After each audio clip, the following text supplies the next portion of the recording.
Bienvenue une fois de plus à notre programme d'information de Magnificat.tv consacré à l'actualité de l'Église. Nous sommes aujourd'hui le mercredi 25 octobre 2023. Voici les titres de notre journal. Le pape a appelé à une journée de prière, de jeûne et de pénitence ce vendredi pour mettre fin aux guerres, en particulier à Gaza et en Ukraine. En 2021, le nombre de catholiques dans le monde a augmenté, mais le pourcentage a diminué car l'augmentation de la population mondiale a été plus importante que l'augmentation du nombre de catholiques. La conférence que Monseigneur Ganswein devait donner à Madrid a été annulée. Le secrétaire du pape Benoît XVI a demandé de rectifier les accusations calomnieuses dont il fait l'objet. Le pape a reçu au Vatican une religieuse qui promeut l'acceptation des personnes LGBTQ. Cette audience coïncide avec le synode sur la synodalité. Le dictateur Ortega a expulsé du Nicaragua 12 prêtres qu'il avait précédemment emprisonnés. Ils ont été accueillis au Vatican. Le pape a demandé aux catholiques de consacrer ce vendredi 27 à prier pour la paix en Israël et en Ukraine et d'unir leurs prières aux jeûnes et à la pénitence. Les victimes sont de plus en plus nombreuses et la situation à Gaza est désespérée. Faites tout votre possible pour éviter une catastrophe humanitaire, a déclaré le pape. Ce qui préoccupe François, c'est l'élargissement possible du conflit, alors que dans le monde, il y a déjà tant de fronts de guerre ouverts. Faites taire les armes, écoutez le cri de paix des pauvres, des peuples, des enfants. La guerre ne résout aucun problème, elle ne fait que semer la mort et la destruction. Elle accroît la haine, multiplie les vengeances. La guerre efface l'avenir. Le pape ne se lasse pas d'exhorter à la prière, qui est, comme il l'a dit à plusieurs reprises, la force douce et sainte que nous avons pour combattre la haine. S'il vous plaît, frères et sœurs, continuons à prier pour la paix dans le monde, en particulier dans l'Ukraine, martyrisée dont on ne parle plus aujourd'hui, mais où le drame continue. L'exhortation adressée aux croyants est donc de ne prendre qu'un seul parti dans ce conflit, celui de la paix, en se consacrant entièrement à la prière. D'où la décision de convoquer une journée de prière qui se tiendra vendredi prochain à Saint-Pierre à 18h, à laquelle participeront les membres du synode. Plus de catholiques, mais moins de pourcentage de la population mondiale, et moins de prêtres, de religieuses et de séminaristes. Le Vatican a publié ses statistiques annuelles sur le nombre de catholiques dans le monde. Le nombre de catholiques a augmenté de 16,24 millions pour atteindre 1,375 milliards. Cela représente un pourcentage de 17,67% de la population mondiale. Par rapport à l'année précédente, le pourcentage de catholiques a de nouveau diminué, passant de 17,73% à 17,67%. En Europe, le nombre absolu a baissé de 244 000. En Asie, le pourcentage a baissé à nouveau pour la deuxième année et a augmenté en Afrique, en Amérique et en Océanie. Le nombre total de prêtres dans le monde a diminué. En 2021, ils étaient 407 875, soit une diminution de 2347. Une baisse considérable est à nouveau constatée en Europe, soit moins de 3632, à laquelle s'ajoute l'Amérique pour une diminution de 963. Les augmentations concernent l'Afrique pour une augmentation de 1518, l'Asie pour une augmentation de 719 et l'Océanie pour une augmentation de 11. Le nombre de prêtres diocésains dans le monde a diminué globalement de 911 à 2779 610, avec des baisses en Europe de moins de 2237 et en Amérique de 230.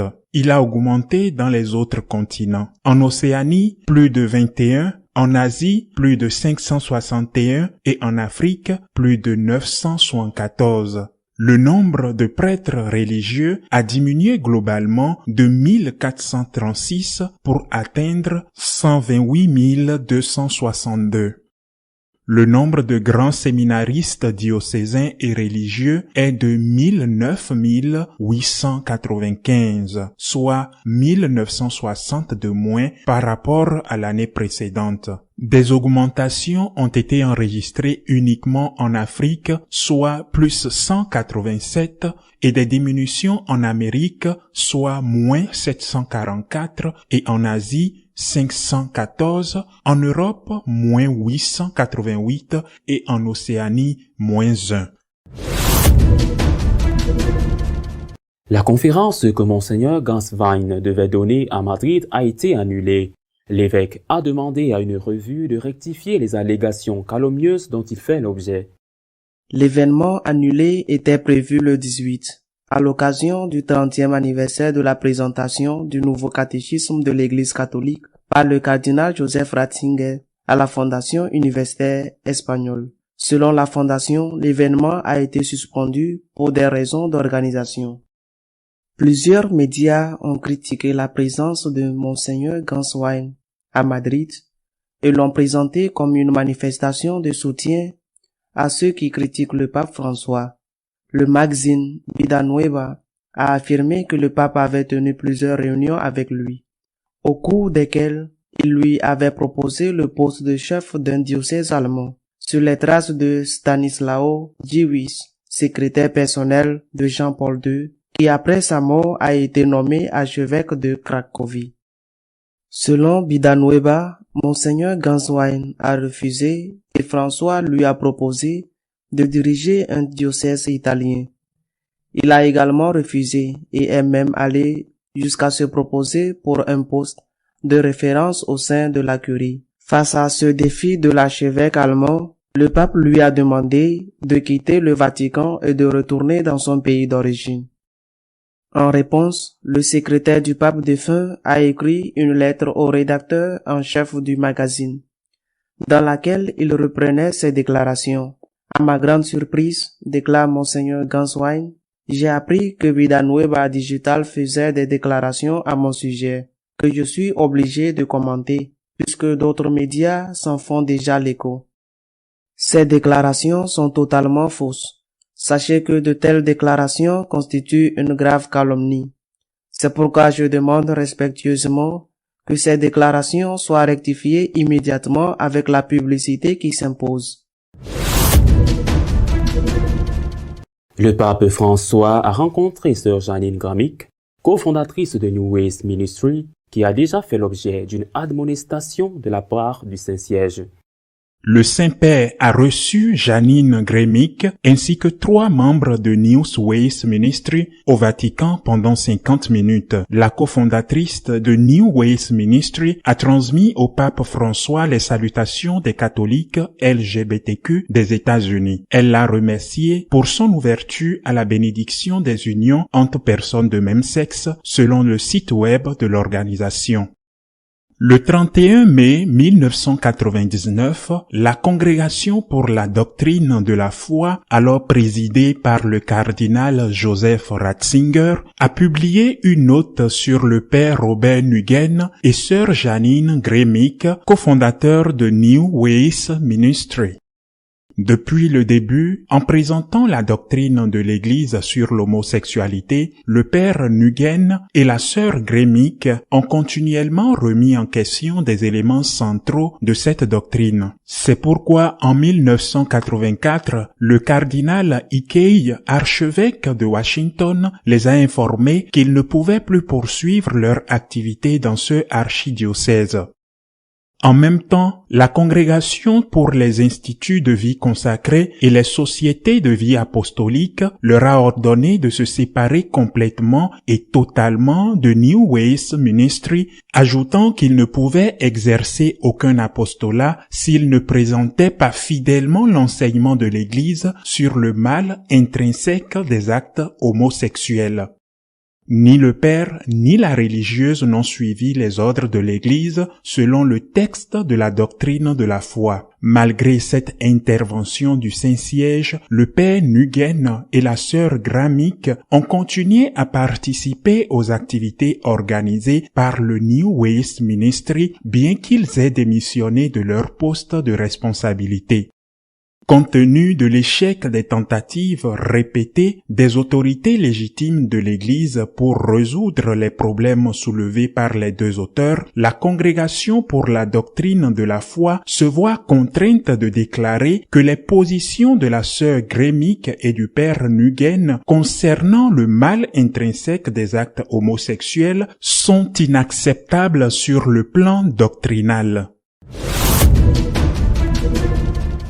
Le dictateur nicaraguayen Ortega a expulsé du pays 12 prêtres emprisonnés et les a envoyés au Vatican. Monseigneur Alvarez reste en prison.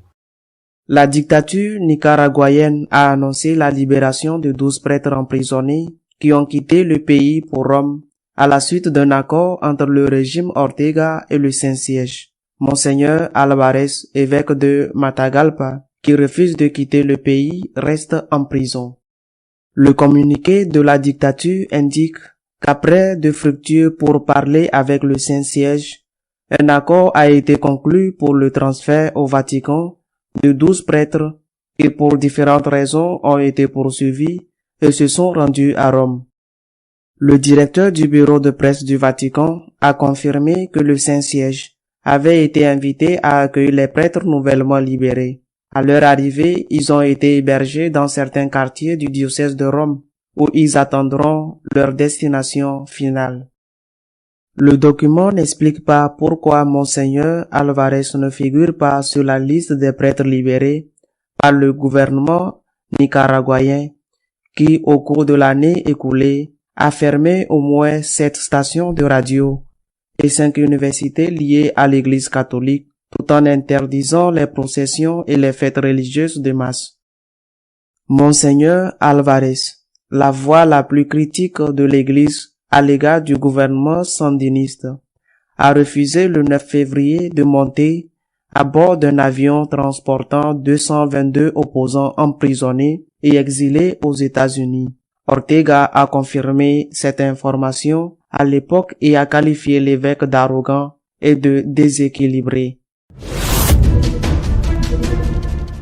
Notre éditorial de cette semaine est exclusivement consacré à l'évaluation des accusations du cardinal Müller à l'encontre du cardinal Fernandez, le nouveau prêteur de la doctrine de la foi. Le synode continue ses sessions de moins en moins de temps avant sa conclusion et il le fait de manière assez calme. Bien qu'il y ait une interdiction pour les membres du synode de dire ce dont ils parlent, il y a toujours quelques nouvelles qui finissent inévitablement par sortir. Il est logique, par exemple, qu'un des participants ait reçu des applaudissements lorsqu'il a parlé positivement de l'accueil qu'il devrait y avoir dans l'Église pour tout le monde, et en particulier pour les personnes qui pratiquent l'homosexualité. C'est un fait que nous voulons présenter comme quelque chose de nouveau. Mais cela a toujours été absolument le cas dans l'Église. L'Église a toujours accueilli tout le monde, et bien sûr, les homosexuels et les homosexuels pratiquants aussi. Et si ce n'est pas le cas, il suffit de demander à quelques personnes célèbres, par exemple, s'il était vivant, le réalisateur italien Zeffirelli, de ce merveilleux film sur Saint François ou l'autre sur la vie du Christ, qui, peu de temps avant sa mort, a parlé de son expérience en tant qu'homosexuel, qui a parfois fait de telles choses, et pourtant, il s'est toujours senti bien accueilli par l'Église. C'est une chose d'accueillir les gens. L'Église a toujours été ouverte à tous. Et c'en est une autre, de bénir ce que ces gens font alors que ce qu'ils font est mal.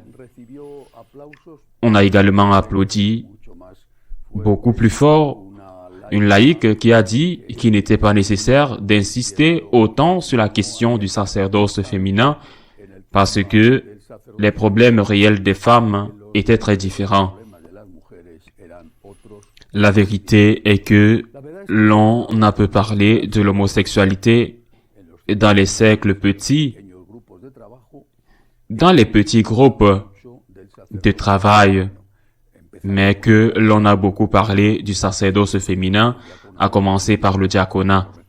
Mais l'on sait déjà que le diaconat, et ceux qui le réclament le disent eux-mêmes, n'est que le premier pas vers le sacerdoce, puis vers l'épiscopat et vers la papauté, lorsqu'il s'agit d'une femme. Ce n'est pas qu'il demande tout d'un coup, mais on sait que c'est la voie à suivre. Et on en a beaucoup parlé au synode. Bien sûr, il n'y a pas de conclusion et il ne pourrait pas y en avoir. Mais si les choses sont assez calmes au synode, il n'en va pas de même à l'extérieur. La lettre que le cardinal Müller, ancien préfet de la doctrine de la foi, a écrite au cardinal Dukas, archevêque émérite de Prague, concernant la réponse que le cardinal Fernandez, actuel préfet de la doctrine de la foi, a adressée au cardinal Dukas en réponse à ses 10 dubia. En particulier ceux concernant la communion pour les personnes divorcées remariées, les divorcés et remariés sans avoir obtenu la nullité du mariage, fait encore l'objet de commentaires et de beaucoup de commentaires. Le cardinal Fernandez dit au cardinal Dukas que suite à ce qui a été approuvé par la province ecclésiastique de Buenos Aires et ratifié par le pape, toute personne divorcée remariée peut discerner accompagné d'un prêtre et connaissant la doctrine de la foi de l'Église, si elle peut recevoir la communion ou non, et que le prêtre qui doit lui donner la communion ne peut pas la lui refuser. Or, le cardinal Müller écrit au cardinal Dukas pour lui dire que cet enseignement de l'actuelle doctrine de la foi en est en contradiction avec l'enseignement des deux papes précédents sur ce même sujet, Saint Jean-Paul II et Benoît XVI, et que lorsque, dit le cardinal Müller, il y a une contradiction évidente entre deux enseignements du magistère, on peut en conséquence et en conscience refuser d'adhérer à l'un d'entre eux, en l'occurrence l'enseignement récent du cardinal Fernandez. Le cardinal Müller dit aussi, Monseigneur Müller dit, la réponse de la doctrine de la foi, c'est très grave, confirme que le magistère de François contredit expressément le magistère des papes qui l'ont précédé. C'est une accusation très forte. Il contredit également les enseignements appartenant au dépôt de la foi, tels que ceux du Concile de Trente. Parallèlement à cette accusation, Müller en lance une autre, en se référant à ce que Fernandez a également déclaré dans sa réponse à Dukas, à savoir que chaque conférence épiscopale doit désormais établir les conditions permettant aux prêtres de donner la communion aux personnes divorcées et remariées, bien que le dernier mot dans chaque diocèse revienne à l'évêque. À ce sujet, Müller déclare une conclusion spontanée est que il arrivera que certaines personnes divorcées puissent recevoir l'Eucharistie selon les directives d'un diocèse et pas selon celles d'un autre. Et il conclut par une accusation inédite. Par conséquent, le fait qu'une personne puisse recevoir la communion dans une église locale et pas dans une église autre est une définition exacte du schisme. Un ancien préfet de la doctrine de la foi accuse son successeur à la tête de la doctrine de la foi de promouvoir en quelque sorte le schisme parce qu'il dit que dans un diocèse, une personne peut recevoir la communion et que dans le diocèse voisin de ville en ville, bien souvent, ils ne peuvent plus recevoir la communion et que cela contredit l'unité de l'Église fondée sur l'Eucharistie, qu'il s'agit d'un schisme et qu'un schisme est encouragé. Ce sont des accusations très dures du cardinal Müller qui sont débattues, je ne dis pas au sein du synode, peut-être plus pendant les pauses de café, mais certainement en dehors du synode. Il s'agit d'accusations très sérieuses et très graves. Il y a des tambours de guerre dans l'Église, mais ce ne sont pas les seuls tambours de guerre. Les plus graves encore, du moins dans un autre ordre, sont ceux d'Israël et des Palestiniens de la bande de Gaza avec les armes disponibles actuellement. Si la guerre s'étend, l'humanité entière pourrait être dévastée. Tout pourrait être détruit et nous pourrions tous être détruits. La situation est extrêmement grave et c'est pourquoi le pape a appelé à une journée de prière, de jeûne et de pénitence le vendredi 27 pour demander à Dieu d'arrêter les guerres, y compris la guerre en Ukraine, pour demander à Dieu le don de la paix. Cette initiative me semble extraordinaire et opportune, et je la soutiens pleinement. Notre arme principale en ce moment est la prière. Nous y croyons, et nous devons nous agenouiller devant le Seigneur, implorer le don de la paix, supplier les dirigeants des nations de prendre conscience de la gravité du moment et de ce qui pourrait arriver si tout le monde fait ce qu'il pense devoir faire et commence à larguer des bombes sur les autres. Nous avons besoin de paix. Nous devons prier pour la paix. Il y aura certainement des initiatives diplomatiques qui sont déjà prises, mais nous devons prier pour la paix. Et pendant que nous y sommes, et je pense que c'est une bonne chose que le pape ait inclus la prière pour la paix, le jeûne et la pénitence, je pense que nous devrions tous faire un examen de conscience sur notre contribution à la guerre. Pendant que nous y sommes, je ne fais pas référence à la terrible, épouvantable guerre en Israël et à Gaza. D'ailleurs, j'insiste sur le fait que les attaques du groupe terroriste Hamas contre Israël n'ont aucune justification et qu'elles doivent être condamnées sans équivoque, mais je le répète, nous devons également prier pour la paix afin que ce qui pourrait arriver ne soit pas pire que la chose très grave qui s'est déjà produite. Nous parlons à juste titre des enseignements du Christ, par exemple, sur l'adultère. Celui qui divorce de sa femme et en épouse une autre commet un adultère à l'égard de la première. Mais nous oublions qu'il existe d'autres enseignements du Christ, qu'ils sont très clairs et que le Seigneur les répète, par exemple dans le Notre Père, « Pardonne-nous comme nous pardonnons ». Et à la fin de la prière, Jésus insiste,